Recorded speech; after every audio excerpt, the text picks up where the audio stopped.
Hello दोस्तों, KNM classes Hazaribagh में आपका स्वागत है। दोस्तों, फाइनली जेक द्वारा क्लास 10th का मॉडल सेट जारी कर दिया गया है। आज का वीडियो में हम लोग देखने वाले हैं क्लास 10th का इंग्लिश मॉडल सेट नंबर 1। दोस्तों, विद्यार्थियों के लिए जनरल इंस्ट्रक्शंस दिए गए हैं, यानी आपके नियम दिए गए हैं कि आपको कौन कौन से नियम फॉलो करने हैं और क्या क्या चीज़ है आप लोगों के लिए। ये जो है सबसे पहले आप लोगों को जो सेट नंबर 1 है, यहाँ पर देखिए सबसे पहले ऑब्जेक्टिव्स का है। लिखा है कि ईच क्वेश्चन कैरीज 1 मार्क, यानी प्रत्येक क्वेश्चन है वह 1 मार्क्स कैरी करता है। 4 ऑप्शंस आर गिवेन, और 4 ऑप्शन आप लोगों के लिए दिया गया हुआ है। Students are expected to select the most appropriate answer, और जो स्टूडेंट्स जो हैं और विद्यार्थी जो हैं वह सबसे अप्रोप्रिएट ऑप्शन को चूज करेंगे। All the questions are compulsory, सभी क्वेश्चंस आपके लिए कंपलसरी, यानी सभी क्वेश्चंस को आपको टिक करना होगा। No marks will be dedicated for wrong answer, कोई भी गलत उत्तर के लिए आपको कोई भी नंबर नहीं काटा जाएगा। दोस्तों, सबसे पहले आप लोगों के लिए पैसेज दिया गया है। चलिए सबसे पहले आप लोग पैसेज को केयरफुली लिसन कीजिए। केयरफुली लिसन करने के बाद ही आप लोग जो भी पैसेज दिया है उसका आंसर आप सही तरीके से समझ पाइएगा और इसे टिक कर पाइएगा। तो ध्यान से सुनिएगा, मैं आप लोगों को बहुत ही बेहतरीन तरीके से समझाने वाला हूँ। Valley of flowers is a national park in Uttarakhand, India. फूलों की घाटी भारत के उत्तराखंड में एक राष्ट्रीय उद्यान है, यानी एक नेशनल पार्क है। This valley is famous for charming meadows of alpine flowers. यह घाटी अल्पाइन फूलों के आकर्षक घास के मैदान के लिए प्रसिद्ध है, यानी यहाँ पर सबसे ज़्यादा जो आपके जो अल्पाइन फ्लावर के साथ साथ वहाँ पर जो घास के मैदान है उसके लिए बहुत ही ज़्यादा फेमस है। Myriad alpine flowers make this place a colourful paradise. असंख्य अल्पाइन फूल इस जगह को रंगीन स्वर्ग बनाते हैं। This beautiful valley is also a world heritage site with its pristine beauty and mystical surroundings which attracts nature's lovers, photographers and botanists। यह खूबसूरत घाटी अपनी प्राचीन सुंदरता और रहस्यमय परिवेश के साथ एक विश्व विरासत स्थल भी है जो प्राकृतिक प्रेमियों, फोटोग्राफरों और वनस्पति विज्ञानियों को आकर्षित करती है, यानी जो लोग पेड़ पौधों का अध्ययन करते हैं उन लोगों को भी ये जगह बहुत ही ज़्यादा आकर्षित करती है और फोटोग्राफरों को भी बहुत ज़्यादा आकर्षित करती है, और जो नेचर से प्यार करते हैं उन लोगों को भी बहुत ही ज़्यादा आकर्षित करती है। एक पॉइंट और याद रख लीजिएगा, यह जो जगह है वह वर्ल्ड हेरिटेज साइट्स भी है, यानी विश्व विरासत स्थल भी है। Valley of flower is bifurcated by Pushpavati river. फूलों की घाटी को पुष्पावती नदी 2 भागों में बांटती है। This valley is one of the famous trekking destination in India. यह घाटी भारत के प्रसिद्ध ट्रैकिंग स्थलों में से एक है। The valley of flower is A 3 kilometre climb from Ghangaria. फूलों की घाटी घांगरिया से 3 किलोमीटर की चढ़ाई पर है। One can not stay at the valley of flower. कोई भी फूलों की घाटी में रह नहीं सकता। Therefore, Ghangaria remains an ideal place to relax and sleep। इसलिए घांगरिया रहता है और आराम करने और सोने के लिए आदर्श स्थान है। The valley is covered with snow for most of the year। घाटी वर्ष के अधिकांश समय बर्फ से ढकी रहती है। It opens on 1 June every year of visitors, और विजिटर्स के लिए प्रत्येक साल 1 जून से खोल दिया जाता है। क्वेश्चन नंबर 1 है, the valley of flower is in. The valley of flower is in, कहाँ है द वैली ऑफ फ्लावर? तो यह उत्तराखंड में है। Question number 2, why is this valley famous for. यह वैली क्यों फेमस है? तो किस लिए फेमस है? पुष्पावती रिवर, गंगा रिवर, कि सनफ्लावर, कि अल्पाइन फ्लावर्स। यह जो जगह जो फेमस है, यह वैली, वह अल्पाइन फ्लावर्स के लिए फेमस है, यानी option number D. Question number 3, why this valley is a world heritage sites. यह जगह क्यों विश्व विरासत स्थल है? Option number 1, because of its pristine beauty. Because ये जगह बहुत ही ज़्यादा खूबसूरत है। ऑप्शन नंबर बी है, because of its mystical surroundings. क्योंकि यह जगह बहुत ही ज़्यादा रहस्यमयी है इसलिए है। ऑप्शन नंबर सी इसका सही हो जाएगा, बोथ ए एंड बी, यानी ये जगह बहुत ही ज़्यादा सुंदर है। दूसरी बात, यह जगह बहुत ही ज़्यादा रहस्यमयी है। Question number 4, the visitors have to stay in Ghangaria because, जो आगंतुक हैं, जो विजिटर्स हैं, वह घांघरिया में क्यों रहते हैं। द वैली, ऑप्शन नंबर 1 है, the valley of flower is a haunted place. Option number B है, one can not stay at the valley of flowers, यानी कोई भी व्यक्ति यहाँ पर नहीं रह सकता वैली ऑफ फ्लावर्स में। Option number C, Ghangaria is an ideal place to relax and sleep, Ghangaria जो जगह है वह बहुत ही ज़्यादा आइडियल प्लेस है रिलैक्स करने के लिए और सोने के लिए। तो इसका ऑप्शन नंबर डी हो जाएगा दोस्तों, बी एंड सी। ये जो जगह है वैली ऑफ फ्लावर्स, वहाँ पर कोई भी नहीं रह सकता है, और दूसरी बात जो घांघरिया जो जगह है वहाँ पर एक आइडियल प्लेस है रिलैक्स करने के लिए और सोने के लिए। इसके लिए इसका जो आंसर हो जाएगा वह ऑप्शन नंबर डी हो जाएगा। When does the Valley of Flowers open for the visitors? आगंतुकों के लिए वैली ऑफ फ्लावर्स कब खोल दिया जाता है, तो ये 1 जून को यह वैली खोल दिया जाता है आगंतुकों के लिए। क्वेश्चन नंबर 6, विच words means divided into 2 separate parts, यहाँ पर बोला गया है कि 2 सेपरेट भागों में बांटने वाले का मतलब क्या है। तो फर्स्ट में दिया है चार्मिंग, चार्मिंग मतलब होता है बहुत ही ज़्यादा। दूसरी बात, बी का प्रयोग किया है, बी फॉरकेटेड, यानी इसी का मतलब होता है 2 भागों में बांटना। ऑप्शन नंबर सी तो हेरिटेज मतलब विरासत स्थल, और डी मतलब डेस्टिनेशन मतलब आप जहाँ पहुँचना चाहते हैं वो जगह। तो ऑप्शन नंबर बी इसका सही हो जाएगा। Question number 7, the antonym of repel is, एंटेनम क्या हो जाएगा, विपरीतार्थक क्या हो जाएगा रिपेल का। रिपेल मीन्स होता है धकेलना। तो ऑप्शन नंबर ये है रिलैक्स, ऑप्शन नंबर बी है अट्रैक्ट, ऑप्शन नंबर सी है आइडियल, ऑप्शन नंबर डी है नन ऑफ द अबव। तो इसका ऑप्शन नंबर बी हो जाएगा अट्रैक्ट। रिपेल का मतलब होता है धकेलना, तो अट्रैक्ट का मतलब हो जाएगा खींचना। इसका एंटोनिम पूछा था दोस्तों। क्वेश्चन नंबर 8 है, valley of flower is A national park in Uttarakhand India, फूलों की घाटी भारत के उत्तराखंड में एक राष्ट्रीय उद्यान है। द अबव सेंटेंस इज, ये जो सेंटेंस जो दिया गया है आपका जो यहाँ पर लिखा है valley of flower is A national park in Uttarakhand India, इसका मतलब क्या चीज़ है। देखिए यहाँ पर लिखा है सिंपल प्रेजेंट में लिखा है, जो अबव जो सेंटेंस है या किस चीज़ में लिखा गया है, तो सिंपल प्रेजेंट में लिखा है कि सिंपल पास्ट में लिखा है कि प्रेजेंट कंटिन्यूअस में लिखा है या पास्ट कंटिन्यूअस में लिखा है। तो ये जो सेंटेंस जो पूरी तरह से लिखा है यह सिंपल प्रेजेंट में लिखा है दोस्तों, तो इसका ऑप्शन नंबर ये सही हो जाएगा। अब हम लोग चलते हैं दूसरा में, choose the correct options given in the questions 9 से 14 and complete the letter given below. आपको सही ऑप्शंस को टिक करना है क्वेश्चन नंबर 9 से 14 तक, और ये जो लेटर्स लिखा हुआ है इसको पूरी तरह से आपको भर देना है। तो लेटर्स को आपका फॉर्मेट ध्यान में रखिएगा दोस्तों, ये जो लेटर्स का जो फॉर्मेट दिया गया है आप लोग इसको बहुत ही बेहतरीन तरीके से समझिएगा कि ऐसा ही आप लोग को जो लिखने के लिए अगर पूछ देता है तो आप लोग को ऐसा ही लिखना है।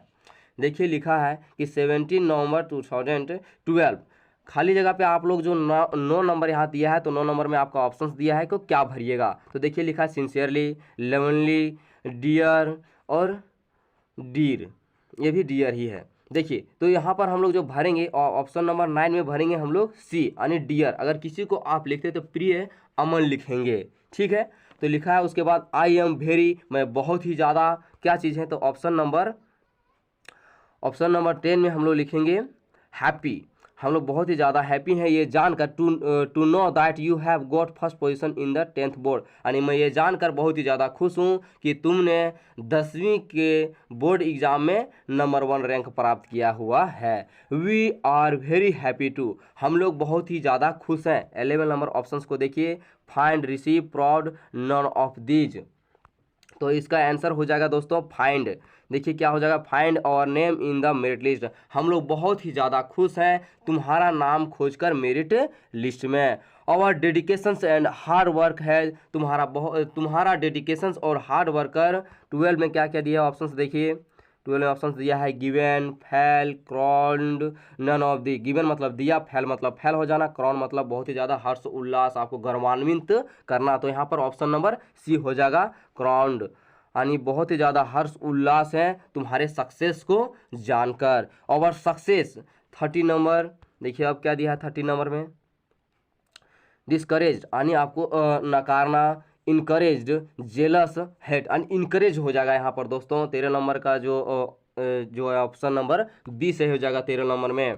देखिए क्या हो जाएगा, आवर सक्सेस इनकरेज मी यानी तुम्हारा जो सक्सेस हुआ मुझे इनकरेज कर रहा है मुझे कुछ करने के लिए, एंड गिव मी इंस्पिरेशंस और मुझे इंस्पिरेशंस दे रहा है यानी उसका जो आया जो नंबर अच्छा खासा यानी 1 पोजीशन आया उसे क्या कर रहा है, इंस्पायर कर रहा है। I am very proud of you, मैं तुमसे बहुत ही ज़्यादा प्राउड हूँ मतलब खुश हूँ। How you will get similar success in future also, मैं आशा करता हूँ कि मैं तुम्हारे जैसा ही फ्यूचर में क्या कर सकता हूँ, कामयाबी हासिल कर सकता हूँ।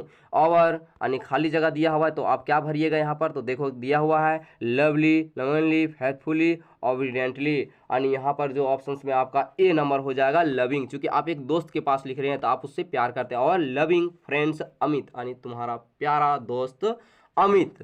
अब हम लोग चलते हैं अगला 3 दिया हुआ है, चूज द करेक्ट ऑप्शंस, सही उत्तर को पसंद कीजिए and answer the following questions और निम्नलिखित सवालों का जवाब दीजिए। The childrens are making noise in the class, this sentence is in, the childrens are making noise in the class, यह किस प्रकार का सेंटेंस है, सिंपल पास्ट है कि पास्ट परफेक्ट है कि प्रेजेंट परफेक्ट है, प्रेजेंट कॉन्टिन्यूअस है। यह जो सेंटेंस है दोस्तों वह प्रेजेंट कॉन्टिन्यूअस है। देखिए दोस्तों मैं यहाँ पर पूरी तरह से आपको शायद नहीं बता पाऊँ कि कैसे कैसे क्या चीज़ होता है टेंस में, किस किस तरह से बदलाव होता है, तो इसके लिए मैं धीरे धीरे अपलोड करूँगा सारा चीज़, तो आप लोग को पता चल जाएगा। ये तो मेरा न्यू यूट्यूब चैनल है तो दोस्तों मुझे सपोर्ट कीजिए, मैं और आप लोगों के लिए बहुत ही बेहतरीन चीज़ें लाने वाला हूँ। मैं प्रत्येक चैप्टर का ऑब्जेक्टिव में क्वेश्चन आंसर सॉल्व करने वाला हूँ बहुत ही ईजी तरीका से। मैं अभी जिस तरह से समझा रहा हूँ हो सकता है कि मैं इसे और बेहतर तरीका से समझाने की कोशिश करूँगा और मैं समझा भी रहा हूँ, तो सपोर्ट कीजिए दोस्तों ताकि मैं और आप लोगों के लिए अपलोड कर सकूँ। The passive voice of mister Sharma is making a film is, जो पेसिव वॉइस में दिया है पेसिव वॉइस में आपको बदलना है, mister Sharma is making a film, इसको आप लोग को पेसिव में बदलना है। तो इसका ऑप्शन नंबर ये हो जाएगा दोस्तों, a film is being made by mister Sharma. यहाँ पर सिर्फ आप लोग टिक कर लीजिए, मैं बहुत ही धीरे धीरे कोशिश करूँगा कि मैं सारा वीडियो आप लोग को डाल दूँ। आप लोग एग्जामिनेशन के पहले मैं एसिव पेसिव जो चीज़ भी डायरेक्ट इनडायरेक्ट मैं सारा चीज़ समझा के अपलोड कर दूँगा, तो मुझे सपोर्ट कीजिए ताकि मैं और आप लोग अगर मुझे सपोर्ट करेंगे तो मैं इनकरेज होऊंगा और वीडियो अधिक डालूं। The passive voice of who wrote this book, और देखिए हु रोट दिस बुक का पेसिव वॉइस क्या हो जाएगा, तो इसका ऑप्शन नंबर सी हो जाएगा, by whom was this book retain. आप लोग ध्यान में रखिएगा, हो सकता है कि एग्जामिनेशंस में हुबहू आप लोग को डाल दे, चूँकि ये झारखंड एकेडमिक काउंसिल के द्वारा डाला गया है, हो सकता है कि ये हुबहू क्वेश्चन डाल दे और आप लोग इससे आशा रखिएगा कि ऐसा ही क्वेश्चन पूछने वाला है इस बार। लुक देखो, that man to open the door of our house, यानी देखो यहाँ पर क्या हो जाएगा, इज ट्राइंग यानी option number B is trying, देखो वह व्यक्ति अपने घर के दरवाजा को खोलने की कोशिश कर रहा है। Question number 19, the modal verb is, जो मॉडल वर्ब है इज दिया हुआ है, I ask him if I, यहाँ पर क्या हो जाएगा, आई के साथ अधिकतर कुड का प्रयोग होता है दोस्तों, ये बात याद रखिएगा, आई के साथ अधिकतर बार कुड का प्रयोग होता है, तो ऑप्शन नंबर डी हो जाएगा, कुड सी हिम इज, यानी मैंने कहा कि मैंने उस आदमी को देखा। प्रैक्टिस, यहाँ खाली जगह ये मैन परफेक्ट यानी क्या कहता है, practice makes perfect A practice makes a man perfect, यानी आपको निरंतर प्रयास ही आप लोगों को क्या बना सकता है, परफेक्ट बना सकता है। 20 नंबर क्वेश्चन है, आई खाली जगह फ्रेंच दिज डेज, यहाँ पर ऑप्शन नंबर सी हो जाएगा, I am learning French these days, यानी मैं इन दिनों फ्रेंच सीख रहा हूँ। क्वेश्चन नंबर 12, लुक देखो, सी इज द गर्ल, वह लड़की खाली जगह stood first in her class, यानी यहाँ पर क्या भर सकते हैं, तो यहाँ पर हम लोग भरेंगे ऑप्शन नंबर ये हु। अब मैं इसका पूरा सेंटेंस मैं आप लोग को बताता हूँ, देखो लुक देखो, सी इज द गर्ल, यानी वह जो लड़की है वह अपनी क्लास में कौन से रैंक में है, तो वह लड़की फर्स्ट रैंक में है। क्वेश्चन नंबर 4 में देखिए, read the passage given below and choose the correct options to answer the questions, नीचे दिए गए पैसेज को केयरफुली लिसन्स कीजिए और सही उत्तर को टिक कीजिए निम्नलिखित सवालों के। On the public writing table, public writing table पर ही स्टार्टेड टू राइट, वह लिखना शुरू कर देता है। With much wrinkling of his brows caused by the effort he had to make to express his ideas, वह अपनी आँखें की जो ऊपर वाली जो भौं होती है उसको ऊपर करके अपने आइडिया को एक्सप्रेस करना वो शुरू कर देते हैं, उसे लिखना शुरू कर देते हैं। व्हेन ही फिनिश्ड, जब वह ख़त्म कर लेते हैं, he went to the window to buy a stamp which he licked, वह एक विंडो के पास जाते हैं और एक स्टाम्प खरीद लेते हैं जिसे वह चिपका सकते हैं।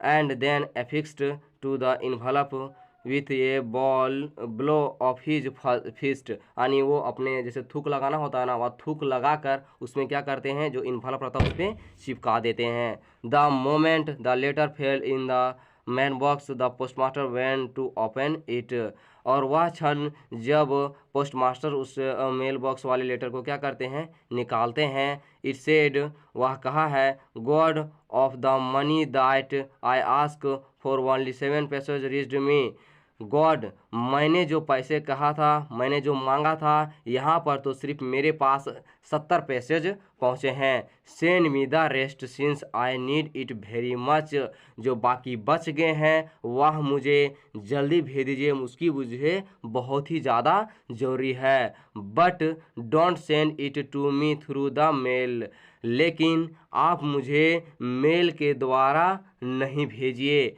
Because the post office employees are a bunch of crooks Lencho, क्योंकि जो पोस्ट ऑफिस के जो एम्प्लॉय हैं वह बहुत ही क्रूर किस्म के इंसान हैं, बहुत ही क्रूर किस्म के इंसान हैं। लास्ट में उसने लेंचो लिख दिया।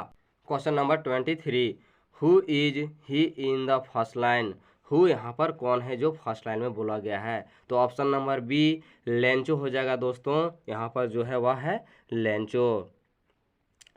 Question number 24, how much money did rich Lencho, Lencho के पास कितने पैसे पहुँचे, तो उसके पास मात्र 70 पैसेज पहुँचे थे, option number C. What does the phrase bunch of crook means, bunch of crooks means का इसका अर्थ क्या निकलता है, ये जो फ्रेज दिया गया है इसका मतलब क्या निकलता है, तो ऑप्शन नंबर 1 दिया है, ग्रुप ऑफ डिसऑनेस्ट पीपल, जो डिसऑनेस्ट लोगों का group, group of honest people, और ईमानदार लोगों का group, group of friendly people, friendly people का group, group on unfriendly people, और ग्रुप ऑफ अनफ्रेंड दोस्तों का, तो इसका ऑप्शन नंबर ये हो जाएगा group of dishonest people. Choose the correct options, सही उत्तर को, सही ऑप्शंस को करेक्ट कीजिए and answer the following questions, और निम्नलिखित सवालों के जवाब दीजिए। क्वेश्चन नंबर 26 है, who is the author of from the diary of Anne Frank, from the diary of Anne Frank के लेखक कौन है, तो इसके जो लेखक हैं option number B Anne Frank ही इसके लेखक हैं। Question number 27, who did Maddie think would win the contest, Maddie जो सोचती है, मतलब मेडी के द्वारा क्या सोचा जाता है कि ये जो कॉन्टेस्ट है वह कौन जीतेगा, तो मेडी जो सोचती है वह सोचती है कि पेगी इस कॉन्टेस्ट को क्या करेगी, जीत जाएगी, तो ऑप्शन नंबर सी हो जाएगा। What risk did the pilot take, pilot ने क्या रिस्क ले लिया, मिसिंग हिज ब्रेकफास्ट, क्या उसने अपना ब्रेकफास्ट मिस कर दिया, नहीं, ये ऑप्शन नंबर नहीं है। यानी फ्लाइंग बैक टू पेरिस, क्या उसने वापस पेरिस के लिए लौट गया, तो ये भी ऑप्शन सही नहीं है। Flying the world Dakota state into the storm, ये ऑप्शन नंबर सी हो जाएगा, वह वर्ल्ड डकोटा से डायरेक्ट स्टेट स्ट्रॉम में घुस जाता है दोस्तों, तो ऑप्शन नंबर सी सही हो जाएगा। What was the immediate reactions of the postman seeing the letter, जो पोस्टमैन सबसे पहले उस लेटर को देखता है लेंचो के द्वारा लिखा हुआ, तो उसका इमीडिएट रीजन क्या होता है, तो दोस्तों वह बहुत ही ज़्यादा हंसने लगता है, पूरा दिल से हंसने लगता है, इसका ऑप्शन नंबर बी हो जाएगा, लाफ्ड होल हार्टली, यानी वह पूरे दिल से पूरी तरह से वह हंसने लगता है। Question number 30, what are the men's obligation in life, एक आदमी के जीवन का दायित्व क्या होता है, तो option number A obligations to his families, यानी अपने फैमिली के प्रति दायित्व, ऑब्लिगेशंस टू हिज पीपल, अपने लोगों के प्रति दायित्व, ये तो दोनों होता है दोस्तों, तो इसका ऑप्शन नंबर सी हो जाएगा, both A and B. What does Amanda consider herself, Amanda अपने आप पर क्या कंसीडर करती है, तो वह सोचती कि मैं एक क्या चीज़ हूँ, ऑर्फन हूँ। अब इस कविता को पढ़िएगा तो इसमें बोलती कि आई एम ऑर्फन, यानी बहुत बार वो ऑर्फन के लिए ही बोलती है। तो ऑप्शन नंबर ये हो जाएगा an, orphan. Question number 32, the baker और the bread seller of those days had a peculiar dress known as, यानी वे समय जिस टाइम बेकर और जो ब्रेड सेलर्स हुआ करते थे उनके जो पेक्यूलियर ड्रेस थे वह किस नाम से जाना जाते थे, तो उनके जो ड्रेस थे वह कोट पैंट के नाम से जाना जाते थे। 32 का हो जाएगा सॉरी दोस्तों, इसका हो जाएगा कबई। इसका जो जाना जाते थे वह कबई के नाम से जाने जाते थे। In which country tea was drunk first, यानी कौन सा देश सबसे पहले चाय को पिया था, तो सबसे पहले चाइना ही ये जो चाय था सबसे पहले चाइना पिया था दोस्तों। ऑप्शन नंबर बी हो जाएगा। What type of man was Griffin, यानी ग्रिफिन किस प्रकार का व्यक्ति था, तो ब्रिलियंट साइंटिस्ट, लवलेस पर्सन्स। तो ऑप्शन नंबर बी हो जाएगा दोस्तों, ये बहुत ही ज़्यादा ब्रिलियंट साइंटिस्ट भी था और लवलेस पर्सन भी था, कोई भी कानून वगैरह को मानता नहीं था। Question number 35, What did the thief use to change every month? चोर प्रत्येक महीना क्या चेंज कर लेता था, तो चोर जो है वह प्रत्येक महीना अपना नाम बदल लेता था। ऑप्शन नंबर ये his name. Question number 36, who is the writer of A trip of surgery, A trip of surgery के राइटर कौन थे, तो इसके जो लेखक थे, जो राइटर थे वह थे James Herriot. Option number B. Who was Ausable, Ausable कौन था, तो ऑजबल एक सीक्रेट एजेंट था। Option number C. Horace Danby liked, Horace Danby क्या पसंद करते थे, तो Horace Danby reading expensive books, वह बहुत ही ज़्यादा एक्सपेंसिव बुकों को पढ़ने में पसंद करते थे। क्वेश्चन नंबर 39, मिसेज लुइसेल बोर्ड ए, लुइसेल ने क्या उधार लिया था, तो वह एक नेकलेस ली हुई थी उधार में, a necklace. Option number B हो जाएगा। फ्रॉम में फॉरेस्टियर, यानी मिस्टर जो लॉयलेस थे, मिसेज जो लॉयलेस थी वह एम.ए. फॉरेस्टर से नेकलेस उधार ली हुई थी। क्वेश्चन नंबर 40, व्हाट वाज भोली रियल नेम, भोली का रियल नेम क्या था, तो भोली का रियल नेम था सुलेखा, भोली का रियल नेम सुलेखा था। दोस्तों आप लोग का ऑब्जेक्टिव क्वेश्चन आंसर यहीं पर समाप्त हो जाता है।